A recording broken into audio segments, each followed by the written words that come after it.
Well, hi guys, welcome back to TJM. Well, I've just driven the Beast, picked it up this morning and driven it 30 kilometres back to my place. And guess what? It drove really good.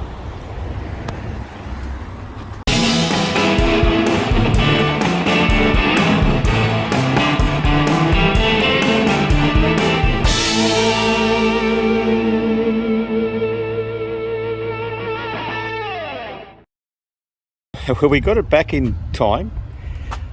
We drove it an hour through peak hour traffic, and it's as I bought it. I haven't touched it yet. That looks factory, but we do have a new bumper for it. Now, I couldn't bring that in the car because it was way too big, so my son's bringing that back over this afternoon.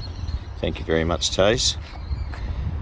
The low coolant light did come on halfway through, which worried me a bit, but the temperature stayed stable all the way, so I didn't even bother stopping.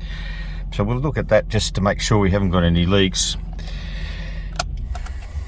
Oh, well, at least the bonnet struts are working. They look pretty new. Don't have to replace them. And I don't really smell coolant, but we'll have a look in that to see if it's leaking somehow. It's still pretty hot, so I don't want to burn myself there. Might just get a rag on that. Don't think she's going to blow on me.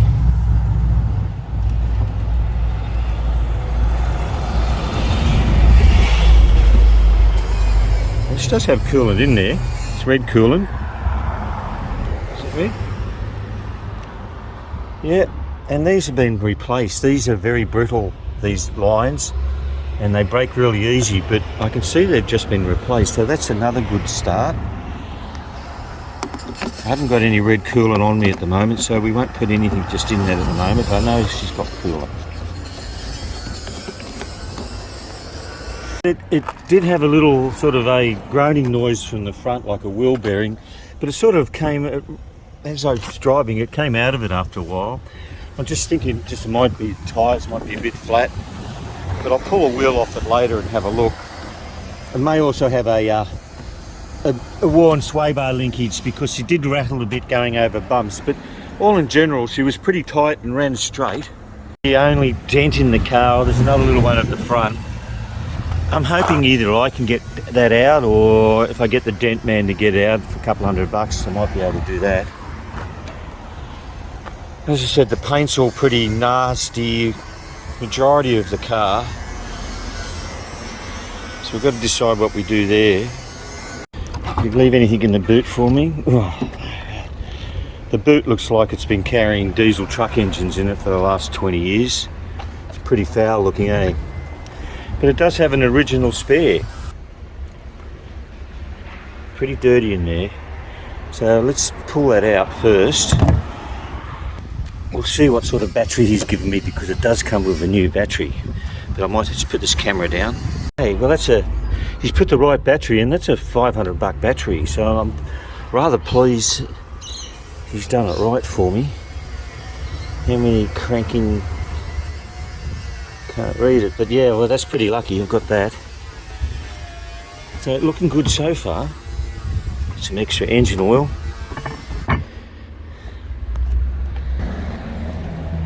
Should polish up, no problems. I also want to check the compliance plate.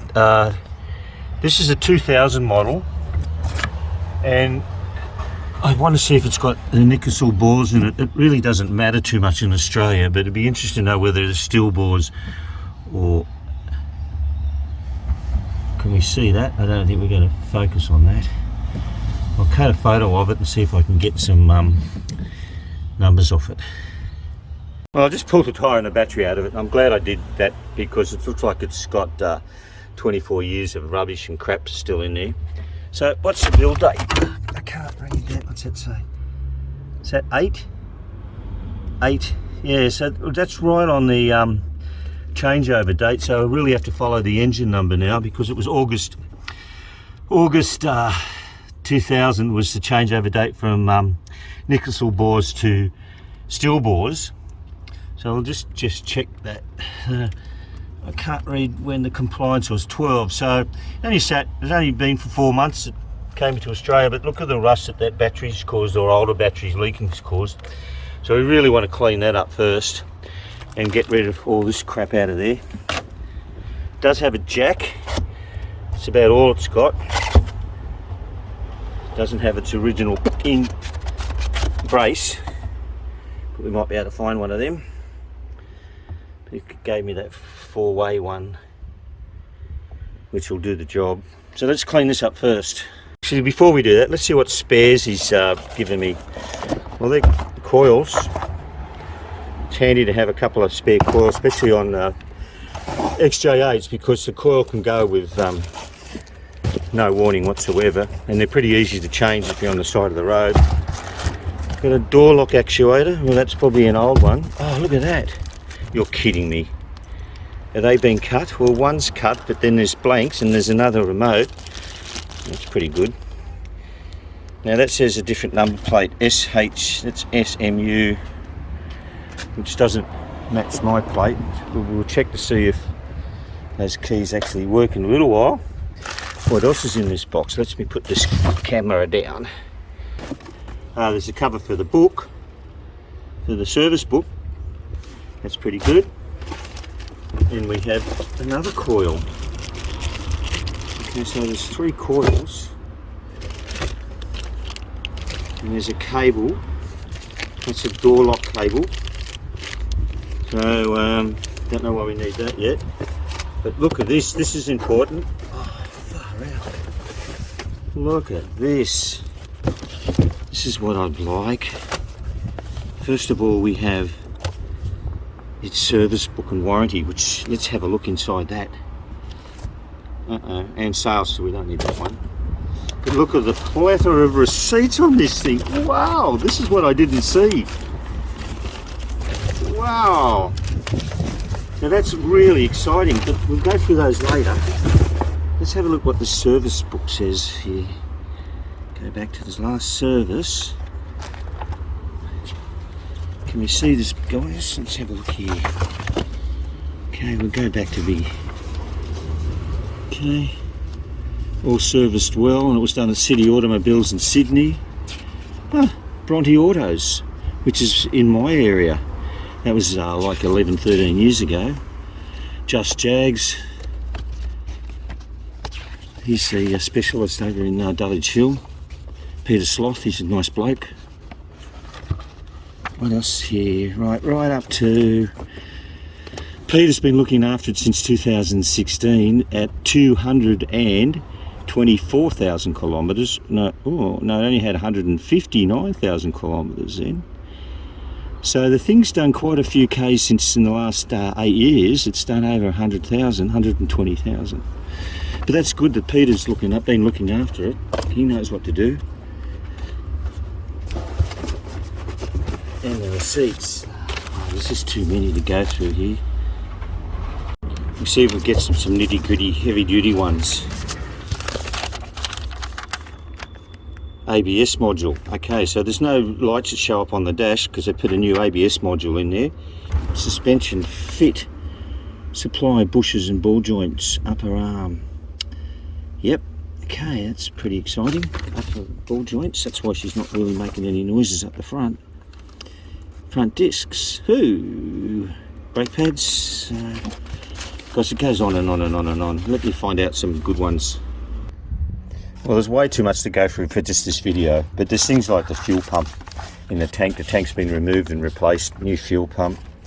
And anything that looks like it was worn, look, it says sway bar linkages, and that was only done a couple of years ago. So I'm hearing some little rattle at the front, so I was guessing it was the sway bar linkages. It might be just the sway bar bushes. But generally, here's a $3,000. What was this one for? Move cam covers, inspect chain tensioners, replace timing chain tensioners and chains. Well, there you go. There's a big deal one. And that was done like 10 years ago at 118,000 kilometres. It's done 278 now, but they'll be still in good order. So that's a good invoice, that one. Well, this is exciting. And another $900 one. Noisy rear suspension, confirmed cradle mounts. So it's had them replaced. Mate, this thing, it has had a lot of maintenance done on it. Despite its sad looks, I've got books for it, I've got a full history for it, I've got new seats for it, it drives really, really well. Well, that's what you can buy for $2,000. A beautiful XJ8 that just really needs a little bit of an extra TLC.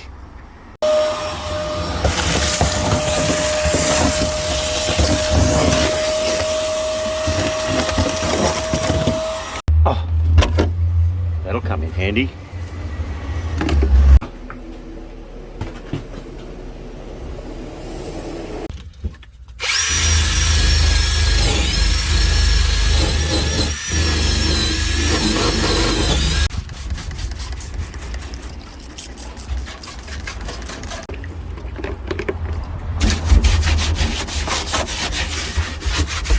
A spare wheel came up a treat. I even cleaned up the inside of it, which is pretty good, because if wifey's ever driving the car and she gets a flat tyre, I wouldn't like to get her hands dirty while she's changing it.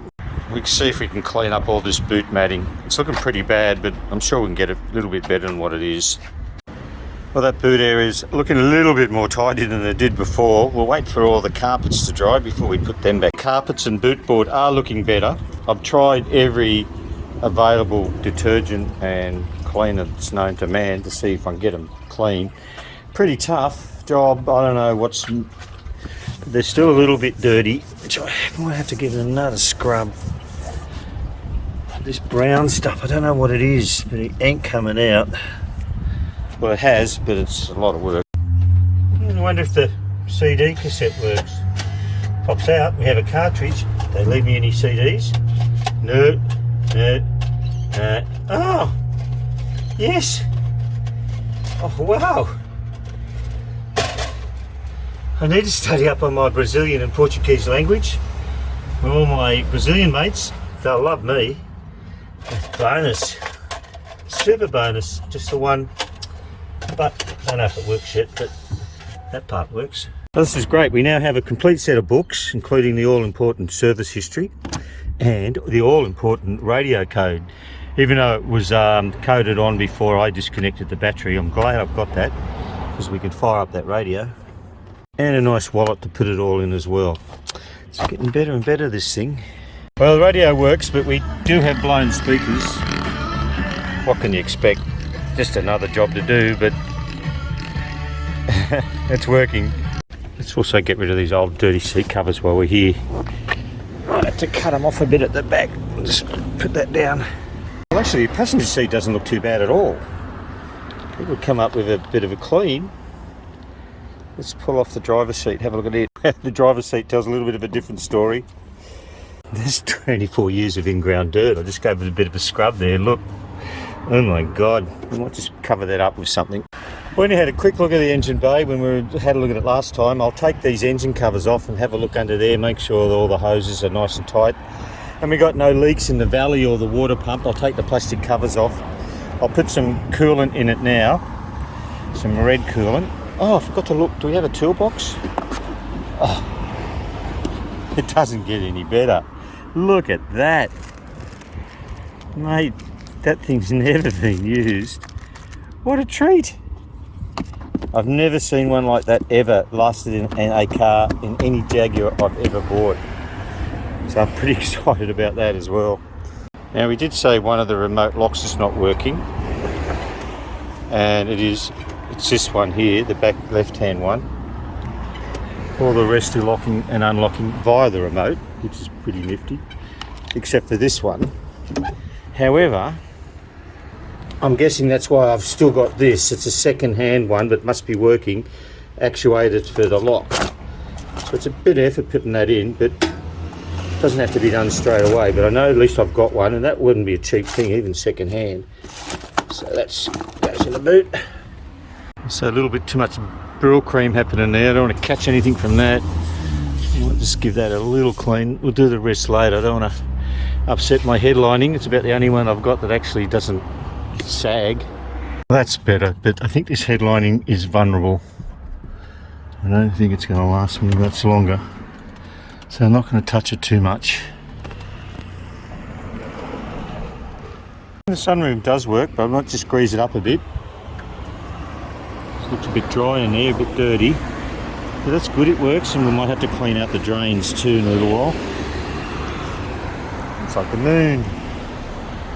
Space. Let's take this thing for a bit of a drive. It's got reverse sensors on it, warning sensors, but I don't think they're working. It's really quite funny. I get this $2,000 Jag that I haven't even washed. I've only done the boot so far, and I get compliments from people saying, nice car. It's $2,000. And I haven't had them on the camera going, but I've been cleaning this thing all day in the boot and that, and I've had about 4 people going, geez, that's a beautiful car, with the boot open, so they don't see the bad paint on the boot to start with.